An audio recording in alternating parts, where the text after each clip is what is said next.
It is time to expand minds through movies, TV, sports, and flicks. It is time to boldly go where no podcast has gone before. It is time for the Captain Talks Flicks. The Captain Talk Flicks. Welcome to the Captain Talks Flicks podcast. I'm your host, the Captain Cortez, aka Mr. Love, and this is where we talk flicks. And welcome to the podcast where me, the Captain, talks about movies, TV, sports, flicks, anything you can see on a two-board screen. I like to get on here and give my unique perspective because after 47 years of being on planet Earth, I've developed a unique perspective about these movies, TV, sports, and flicks, and let's get into about it. Because just maybe you care. And according to the stats, it looks like you do care. I want to give a big shout out to Germany. Got some plagues over in Germany this past week. Gracias, gratitude, doraba. And Germany, I heard you guys have some absolutely magnificent coffee. I was talking to someone and they were like, bro, the coffee over in Germany is fantastic. So one of these days, I'm going to have to get me some imported German coffee and check it out and see what all the hype's about. So yeah, very cool, awesome. And just FYI, back in the day I went to school to be a radio DJ, but never got a job. I think I never got a job because I just didn't have the desire.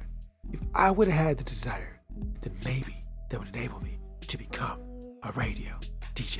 But it didn't. It allowed me to become the greatest podcaster in the Matrix. Something to debate, might be true, might not be true, but I said it on the internet.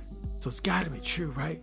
Because everything on the internet is facts, not facts, true, false, propaganda, fake news, the Matrix, snow, sun, rain, ice, storms, trees, grass, dirt.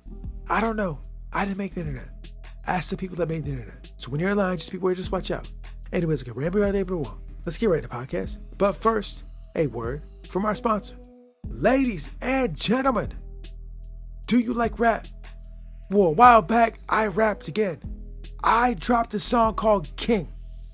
So King is a song I made that was kind of speaking to the younger generation, just trying to encourage them and just kind of show some positive vibes toward them. Because I know being a young person is tough. When I was young, it was tough. But now in 2023, it's even tougher. So the young people, I'm rooting for you. I want you guys to win. And I think King is kind of like a letter to you guys to inspire you, to motivate you guys to keep going, keep pushing, keep just doing what you got to do to get where I'm at 47 years old, to make it here and thrive and be awesome. So that's all it is. It's me, my unique rap style, rapping only the way I can over crazy spacey beats and just basically inspiring you, trying to motivate you like, come on, bro, you got this, you got this. So if you want to hear the track King, I'll put the link below. Check it out. Now, the scale of the podcast. Ladies and gentlemen, I am back again. And you know what? My body's feeling a little beat up. Slightly. I've been putting a lot of work and my body is feeling it. And also the cold is cracking my skin, bro. It's cracking and I'm feeling it, feeling the coldness affecting the body. This is not a complaint. This is just a state of reality. And be honest too, I'm kind of just embracing the feelings like, bro, let's just feel this. Also, additionally, like a madman, I've been taking cold showers every day for like the last 7 months. And now we're in the winter and I'm taking them in the winter and they absolutely suck every day. Like every day I take this cold shower, I'm like, this sucks. I'm being real. I'm not going to front on here like, oh yeah, taking a cold shower in the winter is easy. Because it's really not. I get up there to take the cold shower. I'm like, bro, this is absolute madness.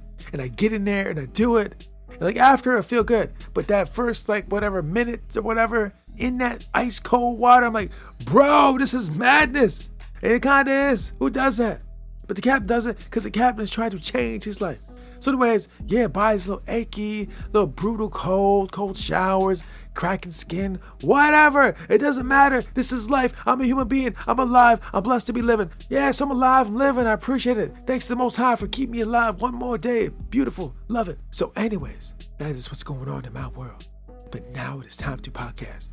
And ladies and gentlemen, since the last time I talked to you guys, I got to go back to the world of the great game, espionage, spy for spy. I saw the show called Slow Horses. And like I told you before, Slow Horses is absolutely phenomenal. This week I got to see the episode called Uninvited Guest, and it was absolutely great. But before I get into that, a couple things. First of all, there will be spoilers. And second of all, I do own some shares in Apple. I just want to be clear and transparent to let you know. Now that I told you that, let's get into Slow Horses, Uninvited Guest. Ladies and gentlemen, this is like the 4th episode, I think, and they still have not gotten Standish. Like what was supposed to be a routine Tiger team, drill to test the security of MI5 has turned into this long, drawn-out thing where Standish has not came back because the op went wrong. Basically one of the higher-ups of heads of state, can't remember his position, very high-up position, decided to call the Tiger team to test the MI5. But it went absolutely wrong. People end up dying. Standish got kidnapped. They never given her back. It went totally wrong, bro. Because what they didn't anticipate was the fact that there'd be a guy that had a grievance with MI5 and he made the op go bad, and now they're feeling the effects of that. It's absolute chaos and madness. It's the worst thing you want to happen when you turn into some kind of op, bro. It didn't go as planned, right? And now they're all feeling the effects. All the characters, horses, MI5, they're all feeling it. And now they're trying to resolve that, and that's what's going down, bro.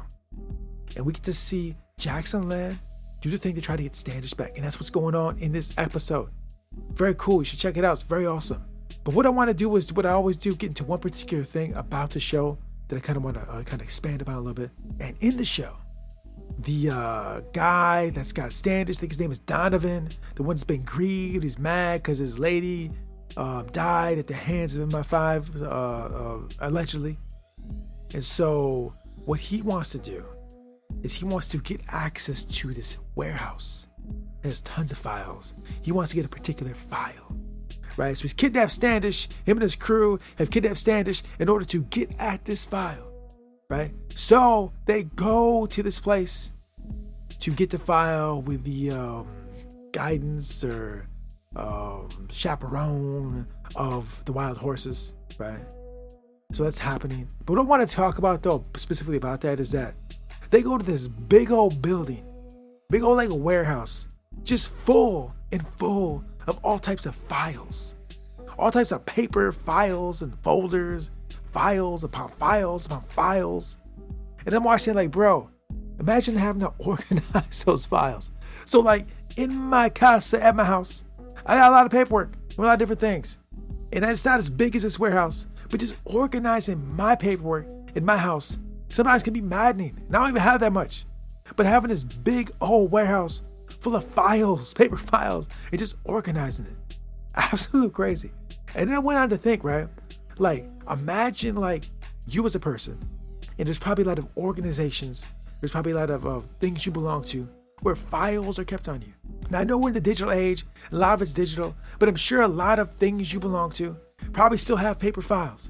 And you're probably sitting somewhere in some building or some warehouse, or your file is, with a bunch of other files. There's a bunch of files about people just sitting in warehouses. Like, just think of all these paperwork about you all over these places, different files and folders all over the place. You're just sitting here with information just floating around. Like, it's absolutely crazy to think that. I was thinking earlier too, like, I wonder how many places my files are, right? How many files are on me, and how many buildings and warehouses, like where they at? It'd be all over the place, all types of files in paper, manila folders, in warehouses. People are organizing it. It's absolute madness. Because I'm pretty sure no one's gone full digitized, I would think. I'd imagine some organizations, or a lot of organizations, still are holding paper files. And so with us having files on us, we're all sitting in warehouses somewhere with information just floating around in these big old warehouses. It's absolute crazy. I never really thought about that before until I saw this episode, but it just made me think about like all these warehouses with all these files all over the place with information in it, and how large they are, and how they can get lost, or how they can get stolen, or keeping track of them. It's like absolute craziness. Like, think of all the things you belong to, right? And all the files that must have been created about you as a person. Like, there's probably so many, bro. So many files. I know this podcast is absolutely going crazy place, but it's what I thought about, bro. And the guy that ran it, like, this quirky, weird individual, And like I was wondering, like, why is he so quirky and weird? But then once I started thinking about files and warehouses, like this podcast came out, and I'm kind of, treading into quirky, weird territory. I think just thinking about files and warehouses and files upon files and warehouses just puts you in a quirky, weird state, right? And I've only been thinking about it for like 10, 15, 20 minutes. And this guy in the show like lives in that space. That's his place. That's his domain. His domain is a warehouse full of files. And he's kind of quirky and weird and a little bit crazy. And I've only been thinking about it for 15 minutes, and I'm already starting to tread in that way. Like these podcasts don't normally sound like this, but just thinking about the files in the warehouse, it's just absolutely like craziness. But I would really like to know how many files exist on the Captain. Like, how many files are out on the Captain? How many manila folders exist about the Captain with paperwork about me and all about me, my likes, my wants, whatever. Because I'm sure they're digitized all over the place, right? I'm sure there's tons of digital. What about physical folders with the Captain's name on them? It's probably done them. It's craziness. And you got some quirky dude like at the warehouse, just like safeguarding all the files. It's absolute madness. So anyways, yes, if you want to see a dope spy show that is the opposite of James Bond, and no disrespect to James Bond is great. But sometimes you gotta just watch a little something different, the antithesis of it, the opposite of it. And this is it. It is great. It's comedic. It's funny. It's hilarious. It's action oriented. It's great. You will love the show. Apple's doing big things over at Apple TV. It's fantastic. So check it out. And also in this particular episode, you get to see a warehouse full of tons and tons and tons and tons of files. And maybe you can fixate on those files like I have. So ladies and gentlemen, if you've not seen Slow Horses, check it out. Don't be disappointed. Very dope. And that concludes the podcast. So until next time, we'll see. You may have to fight a battle more than once to win. Margaret Thatcher. Until next time, this is Captain Peace. The Captain Talks Flicks.